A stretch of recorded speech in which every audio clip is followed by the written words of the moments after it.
Hello and welcome to Calm Belly TV, my weekly live show here on Facebook, where I discuss a specific FODMAP topic and then take your questions. All right, this week we are talking about 3 things you must know about low FODMAP spices. All right, so spices, cooking with spices. All right, if you are new around here, I'm Julie O'Hara. I am a health coach for women with IBS, and I help you take control of your symptoms with the FODMAP diet. All right, I am going to get right into it. I am excited and ready because I love talking about food and cooking because I love to eat. I am an unapologetic foodie. So I'm pulling up my notes here and we're getting right into 3 things you must know. All right, if you have questions, I will open it up for Q&A at the end. If you're watching the replay, leave a question and tag me so I definitely don't miss it. Sometimes it's hard to catch up on questions after the video's over. They're all in a different order. Just trust me and tag me. All right, so the first thing you must know about low FODMAP spices is that chili powder isn't always what it seems, okay? So chili powder, I think if you're in the USA and probably Canada, you know what I'm about to get into most likely. So chili powder, sometimes it's spelled with an I, like C-H-I-L-I, and sometimes it's spelled with an E on the end. So when it's spelled with an I, that's kind of the slang term or what you use to talk about the dish chili, like a bowl of chili, like I'm eating a bowl of chili. But chilies are spelled with an E. Those are the actual hot chili peppers, and there are thousands upon thousands of different chili peppers in the world, right? So when you see chili powder in American supermarkets, and I'm sure many other countries in the world have a similar situation, that chili powder is often a blend of a whole bunch of different spices. And of course, they almost always contain onion and garlic. So if you've always used chili powder and that's kind of your go-to seasoning, definitely take a look at the ingredients. If it's, my computer's making noises, I'm sorry. If it's got a whole slew of ingredients, then it's not a true powder made of dried chilies. And that's what you want for low FODMAP cooking. Okay, so I talk about it all the time. My absolute favorite chili is Ancho chili. I'm just gonna check right here into the video to make sure everything is working. Yes, it is. I got nervous there for a second because I was hearing noises on my computer. But back to Ancho chili powder, all right? So that's my all-time favorite, and Ancho chili powder is really easy to find in large supermarkets, definitely in the USA, and I imagine in other places too. If you have a spice store, they will definitely have it, and I'll give you my favorite source for ordering spices online in a minute. They're easy to order online, but Ancho is one of the easiest ones to find. And this is a really mild chili powder, so we're not talking about crazy heat at all. It's actually more of a sweet flavor.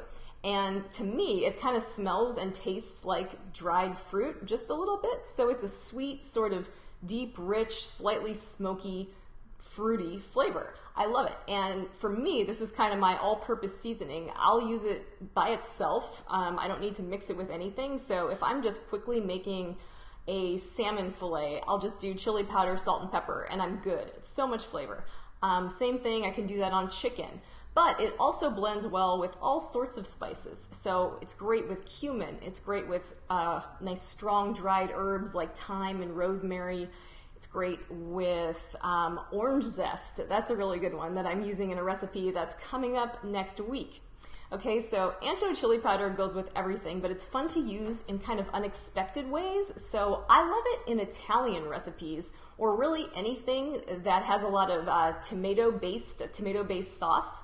So if you're just making a meat sauce for spaghetti or something, chili powder is my primary seasoning, and it doesn't make it taste like Mexican food at all. It just adds a lot of depth and a lot of extra flavor.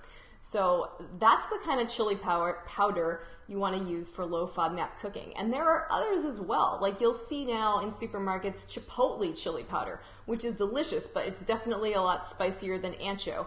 So once you try out a couple of these, start to look, and if you really like it, start to look for other kinds of chili powders. So if you go to a spice store or you order from a spice store online, you'll find a whole array of them. Some of them hot, some of them mild. And if that's a flavor you like, it's really fun to play with. But definitely avoid those ones that are just called chili powder, or at least check the ingredients and make sure that there's no onion and garlic in there.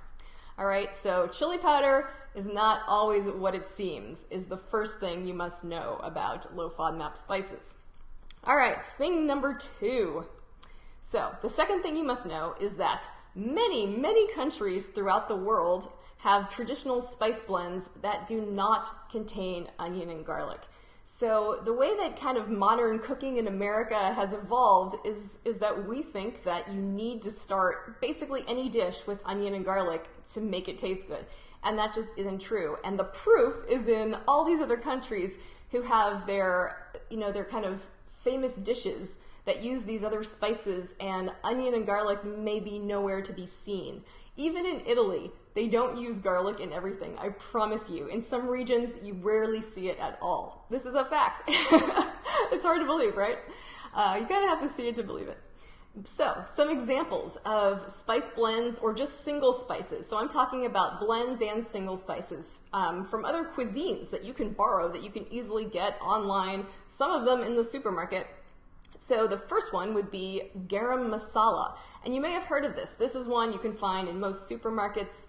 And the thing with garam masala, this is from Indian cuisine, every blend is a little bit different because there's no set of exact ingredients and measurements, but it almost never contains onion and garlic, and that's used in all sorts of Indian dishes.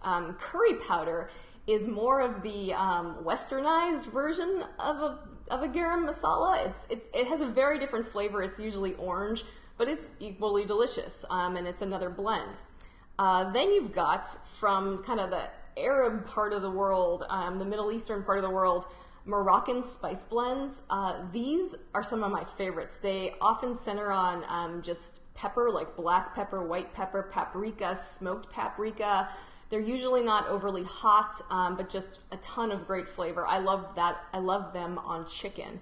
What else have we got? From the Middle East, Schwarma. So you may have ordered chicken shawarma for takeout, right? So a traditional shawarma blend, the spices that they actually put on that chicken, does not contain onion and garlic. Now, they might put onions in the actual dish, but you can buy the spice blend and make your own, takeout at home. You can do your own chicken shawarma. So you can buy blends like that. A few more good ones are Japanese Togarashi. So in Japanese cuisine, it's so much more than sushi. They have these blends of spices and seeds that are often used to finish dishes. So they'll sprinkle it on the finished dish. And Togarashi is a blend of 7 different elements. It includes nori, dried orange peel, ginger, black pepper, cayenne pepper. So think of all that flavor going on. You can use it to cook food with, but you can also just use it as a finishing spice. And another one is Za'atar. It's similar. It includes sesame seeds. So that's another Middle Eastern one. It's a finishing spice. And then the last one I wanted to mention is Chinese 5-spice. So this is a blend that I used on my latest recipe on my blog. I did chicken drumsticks with a sauce that really highlighted the Chinese 5-spice. And this is kind of a sweeter spice, so it really centers on cinnamon and fennel, and sometimes cardamom, sometimes ginger, those warmer spices like that. So there's this whole world of stuff that a lot of different cuisines are built around, and it doesn't include onion and garlic. So you have so many options out there. And my favorite place to actually go get this stuff is, well, there are 2 really good ones online, in my opinion. This is for the US, of course. I don't know what there is available, for shipping in Europe and in everywhere else in the world. But in the US, you have the Spice House and you have Penzeys. I shop at the Spice House because there's one, a few minutes from my house, but you can order from them online. They have everything. I just love them. And when you order from suppliers like this, it's usually really fresh because they're grinding these in small batches very frequently. So that's great. And it's not necessarily much more expensive or more expensive at all than the supermarket spices, which can be pricey, and I don't think they taste as fresh. So I like shopping at spice stores. Let's see, I'm going to put the link for the Spice House in the description of this video when I get off, so you can check that out if you want to. And then we're on to the third thing that you must know about low FODMAP spices. Okay, so the third thing is that you don't need to make exotic recipes to use exotic spices, okay? So you don't need to go out and buy an Indian cookbook or a Moroccan cookbook and learn this whole new cuisine and get the different tools. Not at all, right? What you should really do is just play with the spices with the food that you already like to cook and the food you already like to eat. So like I did with my chicken dish that I just put on my blog Tuesday, it's a chicken drumstick, and I made a really simple sauce with maple syrup, soy sauce, and Chinese 5-spice. So that is not an authentic Asian or Chinese dish in any way, shape, or form, but I used that Chinese 5-spice to give the chicken a whole different flavor. So of course, chicken is an excellent blank canvas. It just is.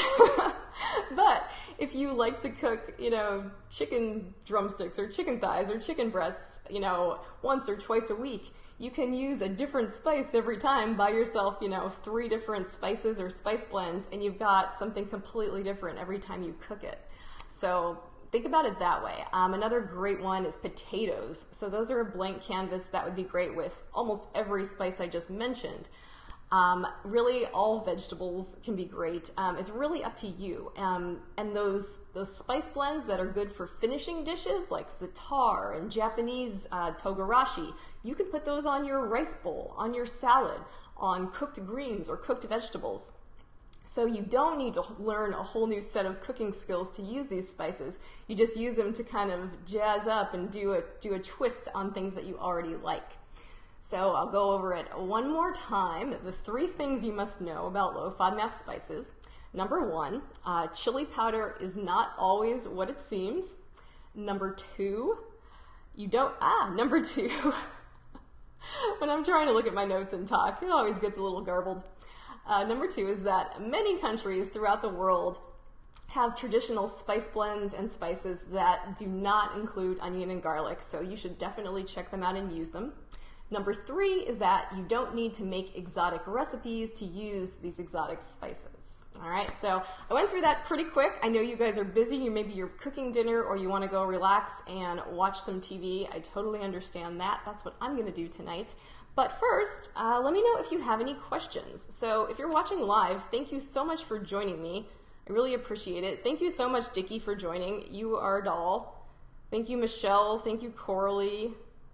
If you have a question, just pop it in, and I will definitely leave you that link to the spice place I like. And if you have any questions about anything that I mentioned, or you want me to, say the name again, you know what I'll do too? I'll write down all the specific spices I mentioned, since I went through that really fast, in a comment under this video, so you can refer to that if you want to go check them out. And I get no kickback from sending you to buy spices.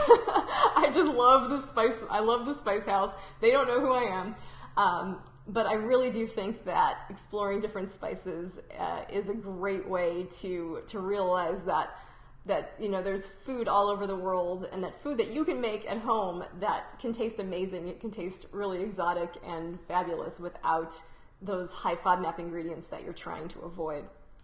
All right, so we're looking good. All right, I made it in under 15 minutes. All right, guys, I will be back here next week for another live Calm Belly TV, and you can bring your questions about anything to do with FODMAPs. It doesn't have to be just what we discussed. And if you want to see the recipe for the chicken drumsticks with Chinese 5-spice, just go to calmbellykitchen.com. Right there on that homepage where you scroll down, there's a section to read the latest blog posts, and you'll see it right there. You'll see a chicken recipe with a curry marinade, which is super easy and super delicious using curry powder and lime. It's fabulous, trust me. So go there and check those out. And while you're there, you can sign up for any one of the freebies on my website. You'll be added to the email list, and you'll get the recipes that are coming up. So I'm doing a series on low FODMAP spices, and coming up next is coriander. So on Friday, I've got a recipe coming out that features coriander, which you can buy anywhere in any supermarket, and it's a good recipe. I'm just gonna leave it at that. But I've got that coming up, and then I've got another fabulous chicken recipe coming up next week. All right. So thank you so much for watching, and I will talk to you soon. Bye.